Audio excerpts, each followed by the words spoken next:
Hello అందరికీ ఈరోజు కోడిగుడ్డు ఉల్లిగడ్డ కర్రీ ఎలా చేయాలో చూసేద్దాం. ముందుగా కడాయిలో బటర్ వేసి ముందుగా ఉడకబెట్టుకున్న కోడిగుడ్లన్నీ వేసి ఉప్పు కారం కొద్దిగా పసుపు వేసి మంచిగా ఫ్రై చేసుకోవాలి. ఇప్పుడు అదే గిన్నెలో మళ్ళీ కొంచెం బటర్ వేసి కొద్దిగా నూనె వేసి మనం చిన్నగా కట్ చేసుకున్న ఉల్లిగడ్డలు అయితే వేసుకోవాలి. కొద్దిగా గరం మసాలా కూడా యాడ్ చేసుకొని మంచిగా ఉల్లిగడ్డలు అనేవి బ్రౌన్ కలర్ వచ్చేంత వరకు వేయించాలి. ఈ ఉల్లిగడ్డలు ఉడికేటప్పుడు కొద్దిగా ఉప్పు వేస్తే తొందరగా మగ్గుతాయి. ఇంకా కొంచెం కళ్యామాకు అల్లం ఎల్లిగడ్డ వేసి మళ్ళీ ఫ్రై చేసుకోవాలి. ఇప్పుడు ఉల్లిగడ్డలన్నీ కలర్ మారిన తర్వాత కొద్దిగా పసుపు ఇంకా 2 చెంచాల కారం అయితే యాడ్ చేసుకోవాలి.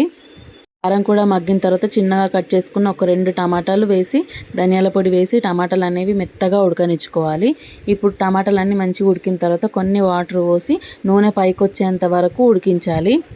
ఇలా నూనె అంతా పైకి వచ్చిన తర్వాత ముందు మనం ఫ్రై చేసి పెట్టుకున్న గుడ్లను వేసి ఉడకనిచ్చి లాస్ట్లో కస్తూరి మేతి వేసి ఫ్రై చేయాలి. అంతే, టేస్టీగా కర్రీ రెడీ.